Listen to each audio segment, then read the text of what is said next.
My grandson pushed me down the stairs. They laughed and called me dramatic.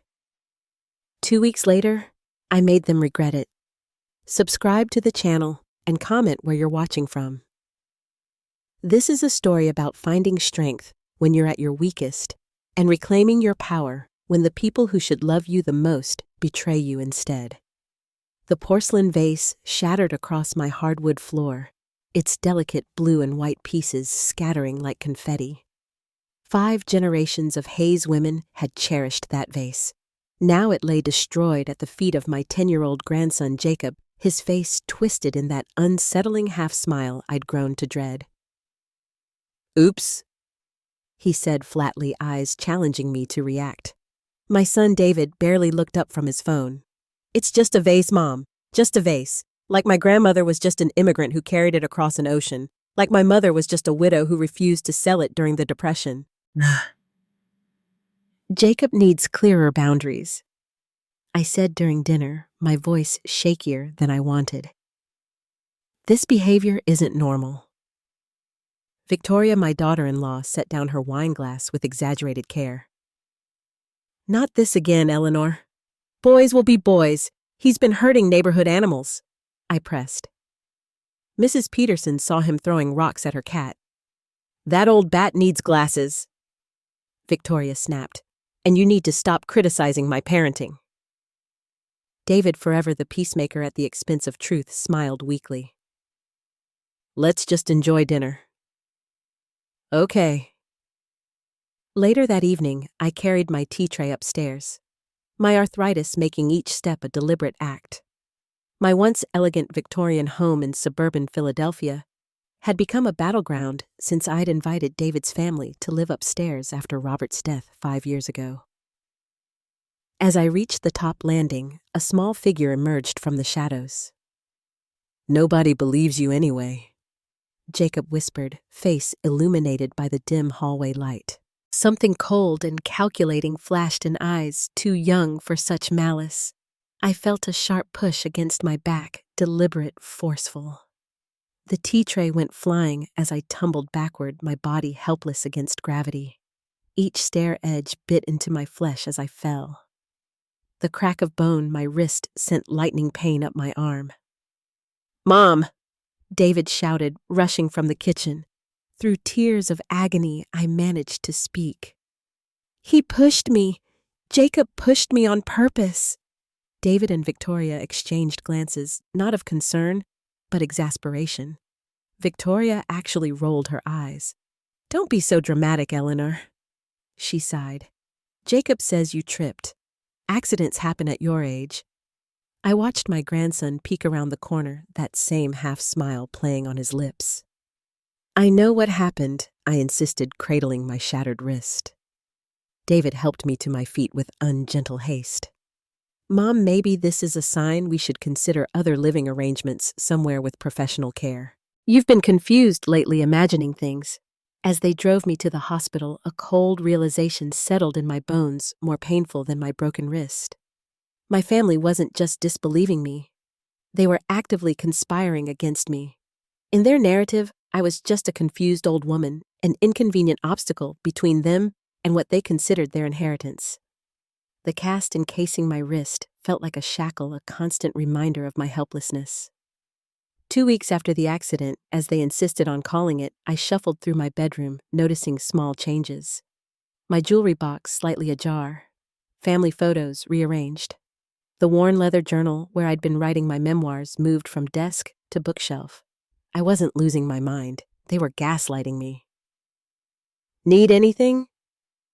"Mom?" David hovered in my doorway, his concern a thin veneer over impatience. "I'm fine." I murmured the lie bitter on my tongue. After he left, I noticed the assisted living brochure peeking from beneath yesterday's newspaper. So subtle, so deliberate. That afternoon, I called Beatrice, my oldest friend from the neighborhood. At 75, she'd embraced technology with a fervor I'd always found amusing. Now her expertise might save me. "They think I'm going senile," I whispered into the phone, afraid of being overheard in my own home. Beatrice arrived the next day bearing what looked like innocuous decorative items. A vintage clock, a bookend, a small picture frame. Each contained a tiny camera military grade, she whispered with unexpected glee. My nephew works in security. That night, we placed the cameras strategically around my bedroom and the common areas. My hands trembled not from age, but from the terrible suspicion of what I might discover. The next morning, reviewing the footage on the secure tablet Beatrice had configured, I watched Jacob slip into my room at dawn. He moved with practiced stealth, immediately targeting my jewelry box. His small fingers extracted my sapphire earrings, Robert's last Christmas gift before cancer took him. But the real shock came hours later. Footage showed Victoria examining the earrings in the kitchen, nodding approvingly before pocketing them herself. "Good eyes, sweetie," she told Jacob, ruffling his hair. "These are worth at least $1,000. My breath caught painfully in my chest. Over the next week, the cameras revealed an orchestrated campaign. Jacob regularly invaded my space, taking items both valuable and sentimental. David accidentally spilled coffee on my manuscript. 40 years of research on women poets of the Victorian era. Victoria moved my medications, claiming I'd misplaced them myself when I couldn't find them. The final straw came during Sunday brunch with their friends. Jacob brought his classroom's pet hamster for the weekend.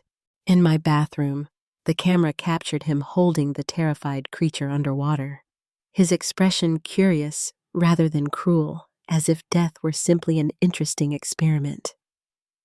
When the animal stopped moving, Victoria helped him dispose of the evidence. "We'll tell Mrs. Evans it escaped," she said calmly. These things happened that night. I overheard them through my slightly open door. The house would sell for at least $1.3 million in this market, Victoria whispered. Plus whatever's left of her savings and investments and Jacob's college fund, David added almost $360,000 now. "She's not going to need any of it in a nursing home," Victoria replied. I closed my eyes, a strange calm replacing my fear.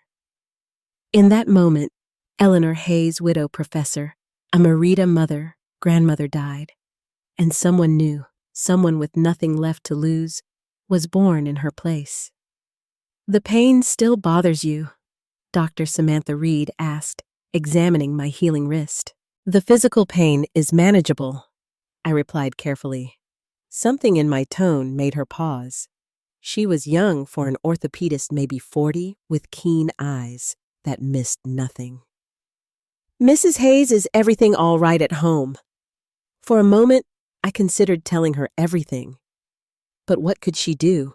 Call Adult Protective Services? Without proof, it would be my word against theirs. A contest I'd already lost once. "I'm fine," I said automatically. As I gathered my purse to leave, Dr. Samantha Reed handed me a business card. "This is Catherine Winters. She's a social worker who specializes in elder rights." "I don't need..." "Just take it," she interrupted gently. "Sometimes talking helps." I slipped the card into my pocket where it burned like a hot coal. 3 days later, after Victoria helpfully suggested I sign power of attorney over to David, I found myself in Catherine's office. A warm space filled with plants and comfortable chairs. "Elder abuse takes many forms," Catherine explained, her voice matter-of-fact. "Financial exploitation is actually more common than physical abuse." "I'm not being abused," I protested weakly. Catherine's smile was kind but knowing. "Then why are you here?" "Eleanor." That simple question broke something inside me. The story poured out. Jacob's cruelty, Victoria's manipulation, David's betrayal, the cameras, the college fund, they were already counting as theirs. "I've lost everything," I concluded. "I exhausted my dignity, my family, my home." "Not yet." "You haven't came," a voice from the doorway. A tall, silver-haired woman with impeccable posture stood there, radiating the kind of confidence I'd once possessed myself. Eleanor, this is Margaret Sullivan. Catherine introduced us. She leads our support group. Margaret sat beside me, taking my trembling hands in her steady ones. 2 years ago, my son and his wife tried to commit me to a memory care facility for the crime of refusing to sell my beach house to fund their failing business. What did you do? I asked. Margaret's smile was fierce. I reminded them that age isn't a disease and being underestimated is a temporary condition. That afternoon, I attended my first support group. The stories stunned me. Educated, accomplished men and women being systematically stripped of their agency by the very people who should protect them. Margaret introduced me to Gregory Harrison, a silver-haired attorney who specialized in elder law. Your case is unfortunately common, Gregory said during our consultation, but with some uncommon elements that work in our favor, such as the college fund. Tell me about its origins. I explained how James, my first husband, and David's father had established it before his premature death when David was 14. Robert, my second husband, had continued contributing to it. Now, it contained nearly $360,000 with me as sole trustee. Gregory leaned forward. Here's what they don't know, Eleanor. That money is legally designated for educational purposes, but as trustee, you have considerable latitude in how those purposes are defined. For the first time in weeks, I felt a glimmer of something beyond fear. Not quite hope, but its dangerous cousin possibility. They think you're deteriorating mentally, Gregory clarified, making notes in his leather-bound portfolio. That's what they're telling everyone, I confirmed, sliding the assisted living brochures across his desk. Victoria leaves these everywhere, then gaslights me when I mention them. We sat in Gregory's oak-paneled office, surrounded by law books and the quiet competence of generations of legal practice. With Margaret's encouragement, I'd expanded my documentation. A journal recording daily incidents, video evidence meticulously backed up on external drives and photographs of items Jacob had stolen. Perfect. Gregory nodded. Now we moved to Phase 2 strategic compliance. The strategy was elegant in its simplicity. I would appear to be declining exactly as they expected. I would become slightly more forgetful, a bit more dependent, occasionally confused about dates or names. Give them the false confidence they need to make mistakes, Margaret had advised during one of our now regular coffee meetings. People reveal themselves when they think they're winning. I implemented the plan immediately. At breakfast, I forgot which day it was. When Victoria mentioned an upcoming school event for Jacob, I appeared momentarily bewildered. Mom's getting worse. I overheard David tell Victoria that night. Maybe we should accelerate our timeline. Their timeline? My opening. The next morning at the bank, I met with Thomas Bradley, my financial advisor for 20 years. Someone's been attempting to access your accounts. Eleanor. He confirmed gravely, using your social security number and claiming to have power of attorney. My son. I said the words like ash in my mouth. Thomas's expression hardened. We denied access, of course. Under Gregory's guidance, I began restructuring my assets. Nothing dramatic enough to raise alarms, just enough to secure what was mine. Meanwhile, at home, I leaned into my role. When Victoria suggested I sign some routine paperwork, I smiled vaguely and promised to look at it later. When David mentioned selling some of my antiques to simplify my life, I appeared to consider the idea. You're making it too easy, Mom, David said suspiciously after one such conversation. I'm just tired of fighting, I replied, infusing my voice with defeat. You know what's best. The flicker of guilt across his face was quickly replaced by resolution, the moral calculus of a man justifying betrayal. That night, Jacob reached a new level of cruelty. As I reached for my heart medication, I found the bottle empty. Looking for these? He appeared in my doorway, dangling the pills in his small hand. Old people take too many drugs. That's what Mom says. Jacob, please. I need those. Say please again, like you're begging. His eyes gleamed with anticipation. That moment crystallized everything. This wasn't just about money or property. They were systematically destroying me.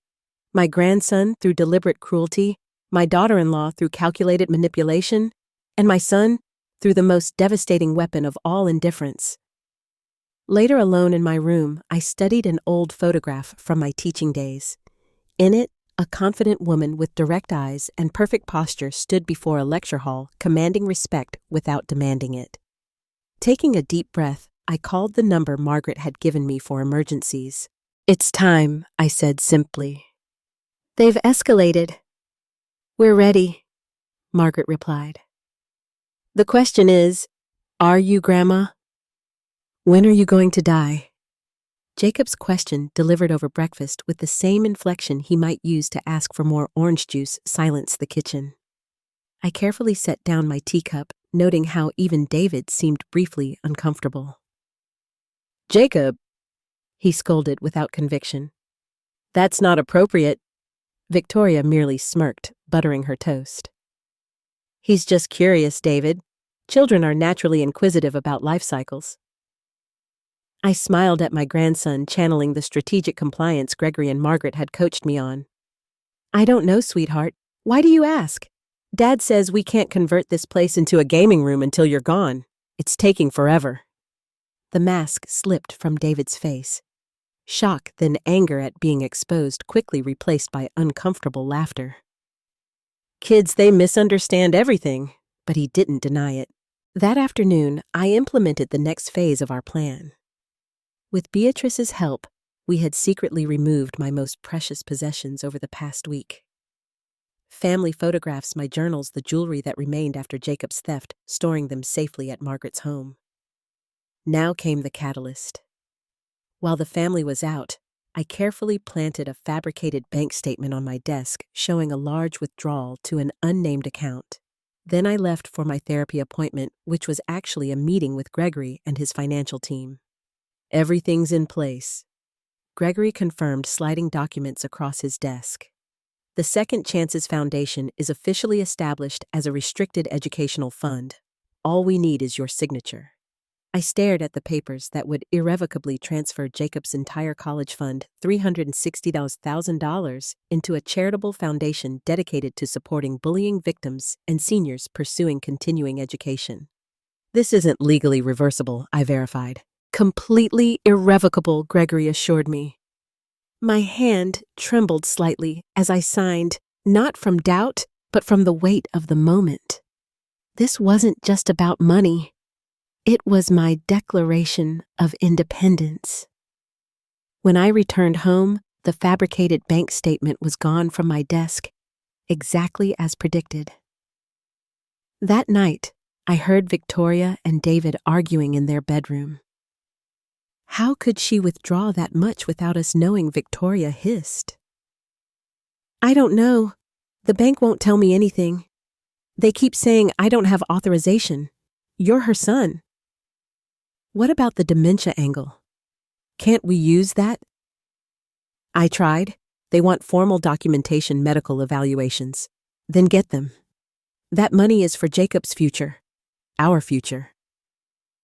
I lay in bed listening to them plot against me and felt a strange calm descend. They had shown me exactly who they were. Now it was time to show them who I had become. The following morning at breakfast, Victoria couldn't contain herself. "Eleanor," she began with manufactured concern, "David noticed some unusual activity in your accounts. Large withdrawals. We're worried someone might be taking advantage of you." I blinked, the picture of elderly confusion. "Withdrawals? I don't remember making any withdrawals." "Exactly." Our concern, David jumped in relief, evident in his voice. "Maybe I should start handling your finances for safety." I frowned, as if struggling to understand. "But I did move some money recently. That education fund for Jacob's college?" The temperature in the room plummeted. Victoria sat down her coffee cup with a sharp clink. What about Jacob's college fund? Her voice had lost all pretense of concern. I donated it, I said simply, to a wonderful educational foundation. They help bullying victims and seniors continuing their education. Isn't that lovely? With the fund irrevocably transferred to the Second Chances Foundation, I began implementing the next phase of my plan. I subtly began removing remaining personal items from the house documents and mementos still untouched by Jacob's theft and stored them at Margaret's. During this process, I discovered something disturbing in the porcelain. Letters David had written to Robert years ago, complaining about how I was controlling and never supported him, a complete distortion of reality. I had sacrificed everything for him after his father died, working 2 jobs to put him through college. Even more disturbing were medical records showing Jacob had been diagnosed with conduct disorder, a serious condition characterized by persistent antisocial behavior. The reports showed doctors had recommended intensive therapy, but Victoria had refused treatment, considering it an unnecessary stigma. The surveillance footage continued capturing evidence of Jacob's behavior, including an incident where he deliberately broke several family photographs, while Victoria simply sighed and said, "Kids will be kids," before hiding the damage. I continued my performance of cognitive decline, forgetting names and appearing confused about dates. The strategy worked perfectly. David and Victoria relaxed their vigilance, convinced I was no longer a threat to their plans.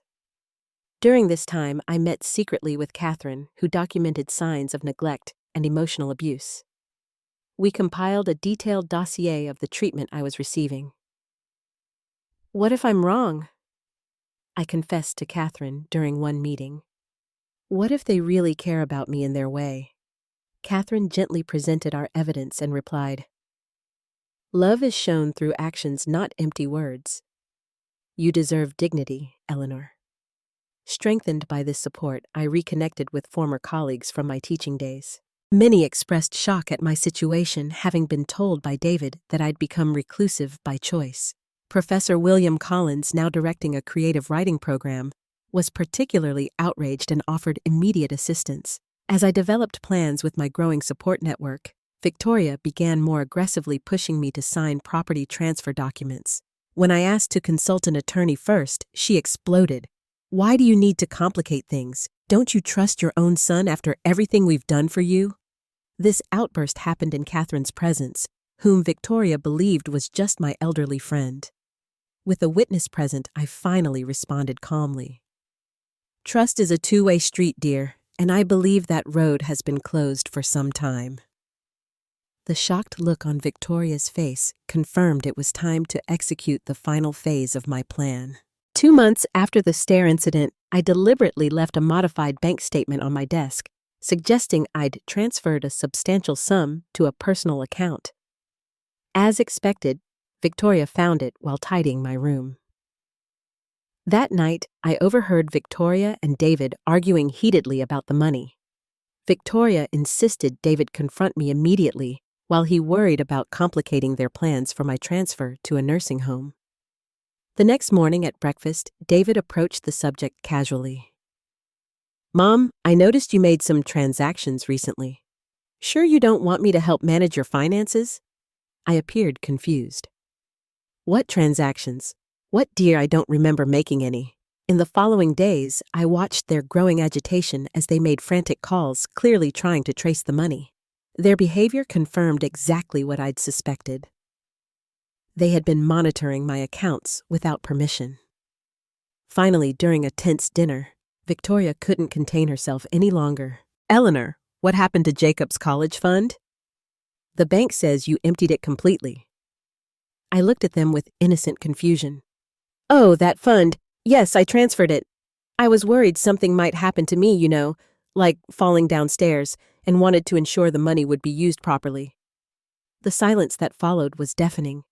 David paled visibly, while Victoria's face contorted with barely contained fury. "What do you mean, transferred?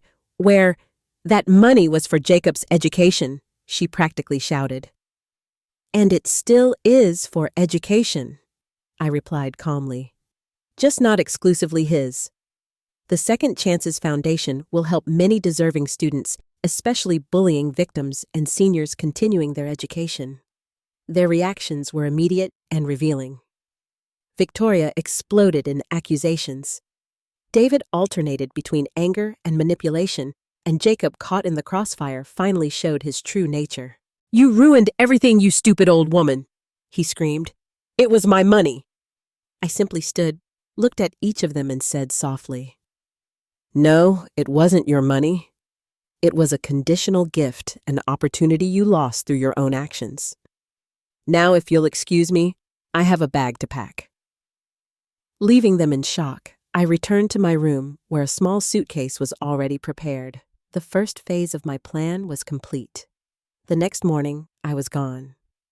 My room remained intact except for a few personal items and a simple note. "Need time to think. Don't try to contact me." Initially, David and Victoria weren't concerned, convinced I'd return soon, apologetic and vulnerable. They even saw my drama as an opportunity to accelerate their plans to sell the house.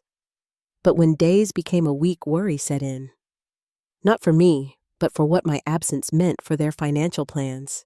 David tried accessing my bank accounts only to discover the passwords had been changed and a note added flagging any unauthorized access attempts for immediate reporting to authorities. Meanwhile, I was comfortably settled in an apartment arranged by Margaret just a few towns away. From there, I monitored developments through trusted neighbors and the surveillance system Beatrice helped maintain. The cameras captured revealing scenes. Victoria and David frantically searching my office for financial documents. Jacob inviting friends for destructive parties and numerous visits from real estate agents, though no sale could legally proceed without my signature. 2 weeks after my departure, I executed the next phase. Gregory sent a formal letter notifying David and Victoria they were violating the terms of our verbal housing agreement and had 60 days to vacate the property. The letter mentioned substantial evidence of elder abuse and attempted financial fraud that would be presented to authorities if they didn't comply. The reaction was chaotic. Cameras captured Victoria in a rage breaking objects and screaming accusations while David appeared increasingly defeated, finally grasping the severity of their situation. My story began circulating in the community. Former colleagues from the literature department, led by Professor William Collins, discreetly shared my situation in influential social circles. Neighbors who had witnessed years of disrespectful behavior from my family began openly expressing their indignation. Isolated and desperate, David reported me as a potentially confused missing elderly person, hoping authorities would return me to the care of my loving family. This backfired when Detective Sarah Jenkins received an envelope personally delivered by Gregory. The envelope contained surveillance footage showing the abuse I'd suffered, including the stair incident alongside complete financial and medical documentation demonstrating my competence and their manipulation attempts. After thorough investigation, Detective Jenkins located me not to force my return, but to confirm my well-being and offer additional assistance. 3 weeks after my disappearance, I sent 3 important letters simultaneously. One to David and Victoria, another to Jacob's school, and a third to David's company. The letter to my family was a legal ultimatum prepared by Gregory detailing their options: voluntarily vacate my house within the established timeframe or face formal eviction proceedings, potentially including criminal charges of elder abuse and attempted fraud. To Jacob's school, I sent selected documentation of his behavior and his parents' refusal to seek psychological help, requesting a professional evaluation for the child's and his classmates' well-being, including evidence of the hamster incident and other concerning behaviors. The third letter to the ethics department of David's company discreetly questioned his use of my personal intellectual property academic work he had apparently incorporated into a recent marketing campaign without attribution. The effect was devastating. Within days, David faced a disciplinary meeting at work. Jacob's school mandated a complete psychological evaluation as a condition for continued enrollment, and Gregory formally began legal proceedings to reclaim my property. Victoria, finally grasping the seriousness of their situation, attempted a different approach. She arranged a meeting through mutual contacts, presenting herself as a peacemaker. During a tense lunch in a public restaurant, she alternated between emotional appeals and veiled threats. "Destroying our family won't bring you the dignity you're seeking," she argued. "Think about how this will affect your reputation when people learn you abandoned your own grandson." I remained calm and unmoved. "My dear, I didn't destroy anything. I simply stopped rebuilding what you continuously demolished. As for my reputation, perhaps you should consider your own." At the end of our meeting, Victoria made a final desperate attempt. She offered to return all items Jacob had stolen and promised to get him help in exchange for withdrawing the eviction demands and potential charges. I considered momentarily genuinely concerned about Jacob's welfare despite everything. The problem, Victoria, is that promises require trust, and some vows once broken simply can't be glued back together.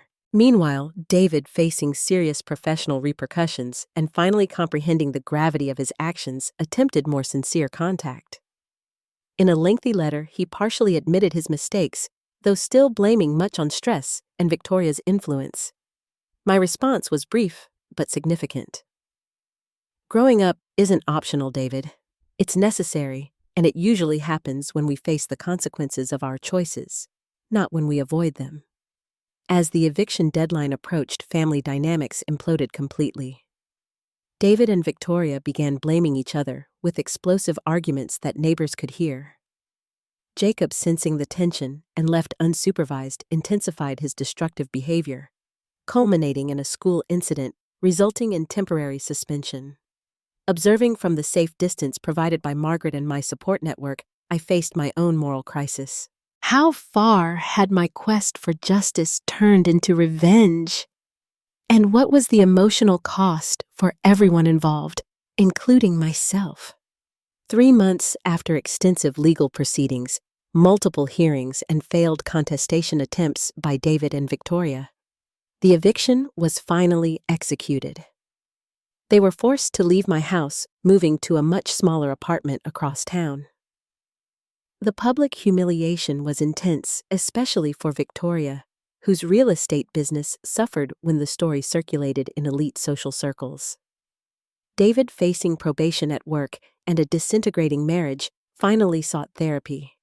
There he began confronting toxic patterns dating back to his childhood.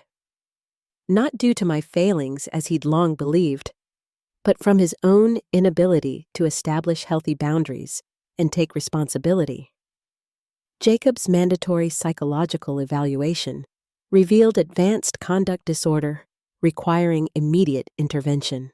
Reluctantly, Victoria agreed to intensive therapy for her son, though she continued publicly blaming me for the trauma I'd caused the family.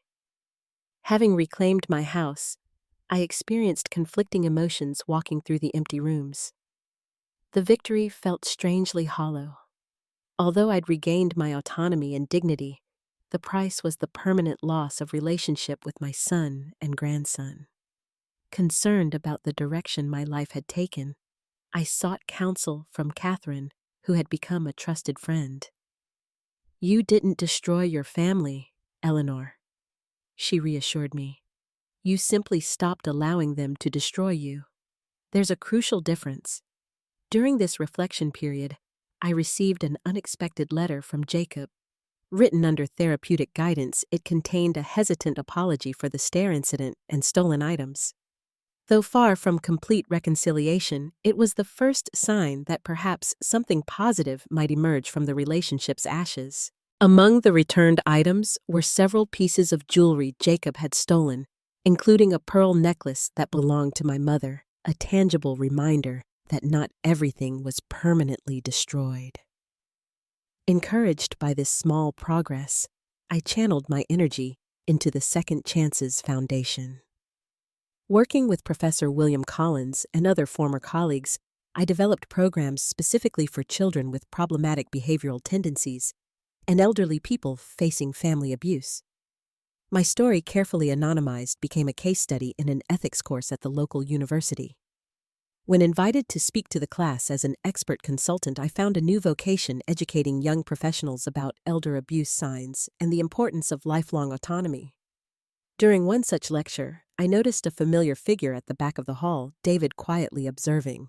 He didn't approach, and I didn't publicly acknowledge his presence, but his being there suggested he might finally be beginning to understand.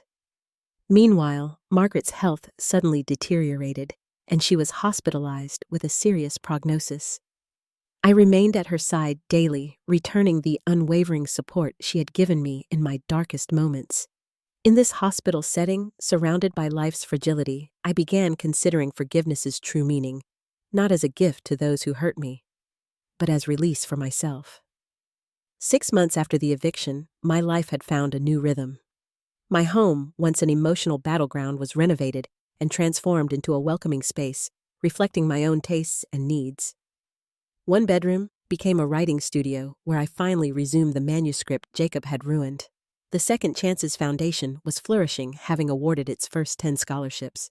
I found deep satisfaction in helping both traumatized youth and elderly people seeking reinvention, both groups with whom I now intimately identified. Distinguished Service to the Community read the citation as, Mayor Thompson presented me with the Maxwell Foundation Community Leadership Award for creating educational opportunities for vulnerable populations through the Second Chances Foundation. Flashbulbs popped as I accepted the Crystal Trophy, my first public recognition since the foundation's establishment 9 months earlier. The irony wasn't lost on me. From being dismissed as a confused old woman to receiving accolades before Philadelphia's educational elite. In the audience sat my new circle, Margaret, elegant in midnight blue, Catherine beaming proudly, Gregory and his wife nodding approvingly, Beatrice discreetly wiping tears, Professor William Collins giving me a thumbs up. Family I had chosen rather than been born to. Thank you. I began my acceptance speech. Second chances aren't just about new opportunities. They're about reclaiming your own narrative when others have tried to write your ending for you. As I spoke about elder empowerment and educational access, I noticed movement at the back of the hall. David slipped in, standing awkwardly against the wall. Our eyes met briefly before I continued my address. After the ceremony, amidst congratulations and photograph requests, he approached hesitantly. That was a wonderful speech, Mom. Thank you for coming, I replied, surprised by his presence.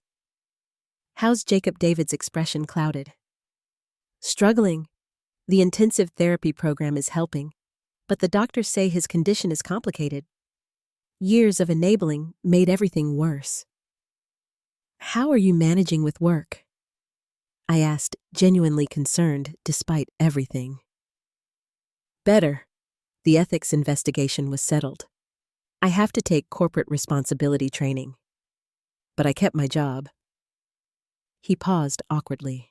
Mom, I've been thinking about what you said about trust being hard to rebuild. I'd like to try if you're willing. Before I could respond, Margaret appeared at my elbow, protective as always. Eleanor, the foundation donors are waiting to meet you. This is my son. David. I introduced them. David, this is Margaret Sullivan, my closest friend. Margaret's assessment was swift and uncompromising. So, you're the son who didn't believe his mother was pushed down the stairs. David flushed, but met her gaze directly. Yes, I'm trying to make amends for that and many other failures. After Margaret walked away, David released a tense breath. Your friends are formidable. They protected me when I needed it most, I replied simply. David then shared surprising news. I filed for divorce from Victoria. It was finalized last month. I'm sorry, I said automatically. Don't be. It was long overdue. After everything came to light, I realized how much I'd surrendered my own judgment to hers. How I'd betrayed you to keep peace with her. And Jacob, how is the custody arrangement? I have primary custody. Her career has always come first. She sees him every other weekend when it's convenient for her schedule. The bitterness in his voice revealed deeper wounds than I'd recognized. Perhaps like me, he had been manipulated in ways I hadn't fully understood. The foundation referred us to Dr. Rebecca Winters at Philadelphia Children's. David continued. She specializes in Jacob's diagnosis. For the first time, I feel like we're getting actual help instead of excuses. I'm glad, I said sincerely. Would you consider meeting with him in a therapeutic setting with his doctor present? His question was tentative, expecting rejection. Dr. Rebecca Winters thinks it might be important for his progress to make amends even in a structured environment. I hesitated, conflicting emotions warring within me. The grandmother who loved a troubled child versus the woman who had been deliberately pushed downstairs. I'll consider it, I finally answered. Have Dr. Rebecca Winters contact me directly. As David prepared to leave, he turned back with unexpected vulnerability. I'm proud of what you've created, Mom. The foundation, your advocacy work. Dad would have been proud too. Both of them. The mention of James and Robert, the two men I had loved and lost, touched something deep within me. Not forgiveness exactly, but perhaps its distant cousin possibility. Rain tapped against the windows of Dr. Rebecca Winters' office as I waited, hands clasped to hide their trembling. 3 months of careful preparation had led to this moment. My first supervised meeting with Jacob since the confrontation. Dr. Rebecca Winters, a serene woman in her 50s with kind eyes and non-nonsense demeanor, had prepared me thoroughly for what to expect. Jacob has made progress, she'd explained during our preliminary consultation. But his journey is just beginning. He started developing empathy, but it remains intellectual rather than intuitive for him. The door opened, and David entered first, nodding encouragingly to someone behind him. Then Jacob appeared, taller than I remembered his face, thinner eyes weary. At nearly 11, he stood on the cusp of adolescence, that dangerous territory where childhood cruelty could either be redirected or calcify into something more permanent. Hello, grandmother, he said formally, using the title Dr. Rebecca Winters had suggested rather than the more intimate grandma. Hello, Jacob, I replied, my voice steadier than I expected. Dr. Rebecca Winters guided us through the carefully structured interaction. No physical contact, no unscripted exchanges, no discussions of the inheritance or family conflict, just controlled communication focused on accountability and boundary setting. Jacob has prepared something he would like to share, Dr. Rebecca Winters prompted after preliminary exchanges. Jacob withdrew a sheet of paper from his pocket, unfolding it with unusual care. I have written an accountability statement, he explained mechanically about the stairs. My chest tightened as he began to read. Jacob Hayes acknowledged that I deliberately pushed my grandmother down the stairs on February 12th. I did this because I was angry that she suggested I needed boundaries. I knew it would hurt her physically. I lied about it afterward because I didn't want to get in trouble. When she got hurt worse than I expected, I was scared, but also didn't care much about her pain. He continued, reading, his voice flat, but the content revealing acknowledgement of stealing my belongings, destroying my manuscript, tormenting animals, and taking pleasure in causing distress. The clinical precision of his admissions was somehow more chilling than any emotional outburst. My actions show a pattern of harmful behavior, he concluded. I am working with Dr. Rebecca Winters to understand why I do these things and develop healthier responses. When he finished, he folded the paper carefully and placed it on the coffee table between us, then studied my reaction with analytical curiosity rather than remorse. Thank you for your honesty, Jacob, I said, following Dr. Rebecca Winters' coaching. The session proceeded according to plan, structured exchanges, therapeutic interventions, when needed careful boundary maintenance throughout. Jacob's responses remained calculated, his participation performative rather than emotionally engaged. Yet there were flickers of something promising, moments when the script fell away and a real child peeked through the careful facade. As our time concluded, Dr. Rebecca Winters asked if I had any final thoughts to share. I want you to know something important, Jacob, I said, meeting his eyes directly. What happened between us doesn't define who you can become. You're young, with many paths still open before you. The choices you make from this point forward matter more than the mistakes behind you. For the first time, something unscripted flickered across his face. Confusion, perhaps, or the dawning recognition that the woman before him was not the doormat he remembered. "But you're still not giving back the college money," he stated flatly. David tensed, but Dr. Rebecca Winters held up a hand, allowing me to respond. "The foundation money is helping many students, including some with challenges similar to yours," I explained calmly. "If you continue your therapeutic work and maintain academic progress, you could apply for a scholarship yourself when the time comes." His eyes narrowed slightly, calculating this new information. "So I could still get money for college?" "You could earn a scholarship, yes, based on merit and need like anyone else." The distinction wasn't lost on him. For perhaps the first time in his life, Jacob was confronting the concept of earning rather than simply taking or being given. After the session after Dr. Rebecca Winters offered her assessment, this was productive. She noted, "Jacob's conduct disorder presents significant challenges, but I'm seeing incremental progress. His accountability statement, while emotionally detached, represents cognitive advancement in understanding causality and responsibility." "Will he ever develop genuine empathy?" I asked, the question that had haunted me since discovering the extent of his cruelty. Dr. Rebecca Winters chose her words carefully.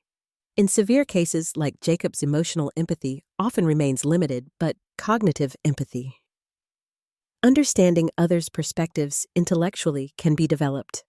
With consistent therapy and appropriate boundaries, many patients learn to function ethically even without the emotional component most people take for granted." "Are you nervous?"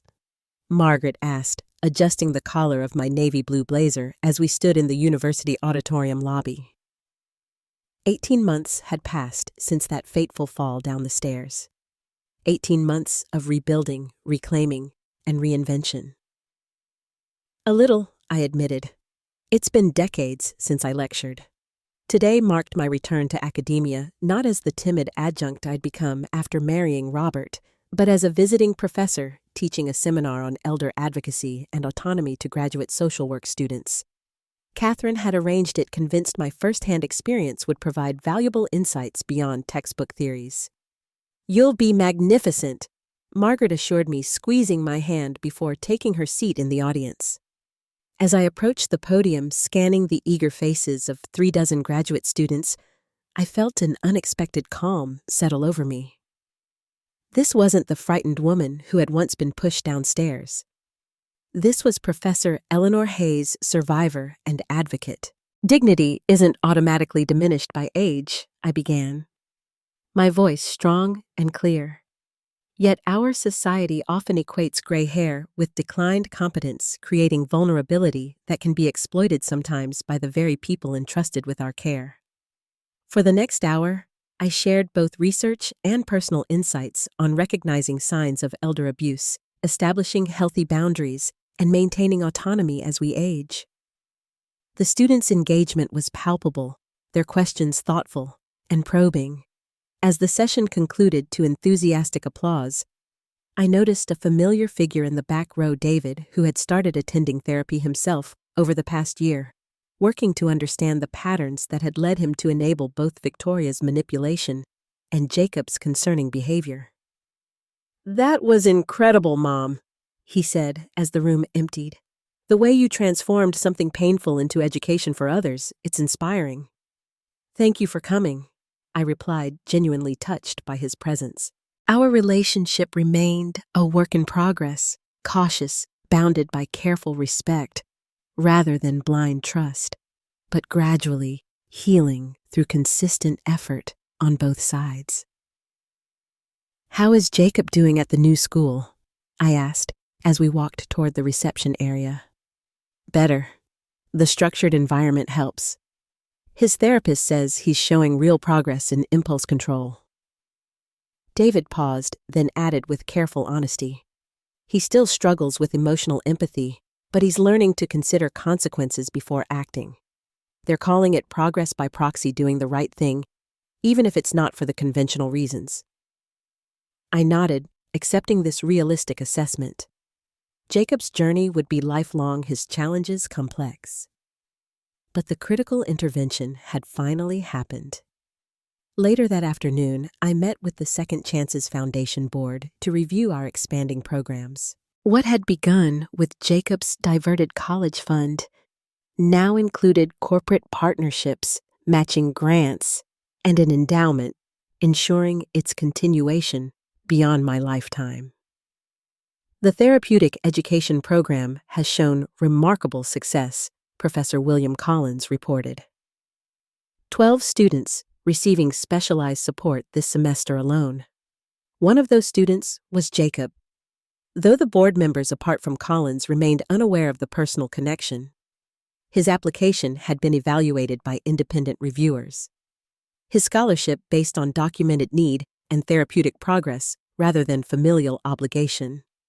That evening, Margaret hosted a small dinner party celebrating both my successful lecture and the Foundation's latest achievement. My chosen family gathered around her dining table.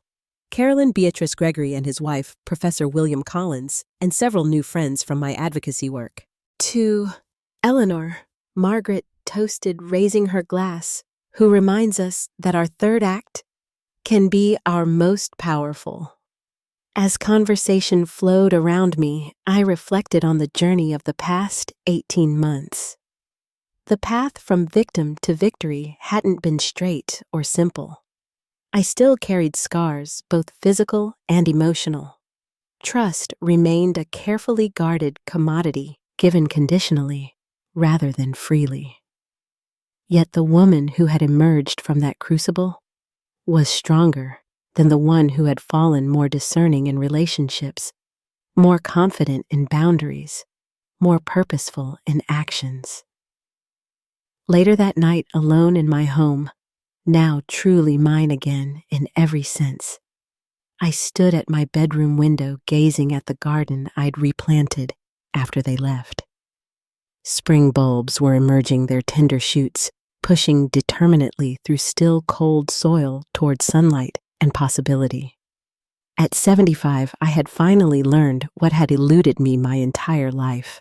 That validation comes not from others' approval, but from honoring your own truth that family can be chosen rather than merely inherited. That boundaries aren't selfish, but essential. And that sometimes the greatest act of love is simply saying no more. Eleanor Hayes. I whispered to my reflection, "You are exactly where you're supposed to be." And for the first time in longer than I could remember, that statement felt completely unquestionably true. Thanks for listening. Don't forget to subscribe and feel free to share your story in the comments. Your voice matters.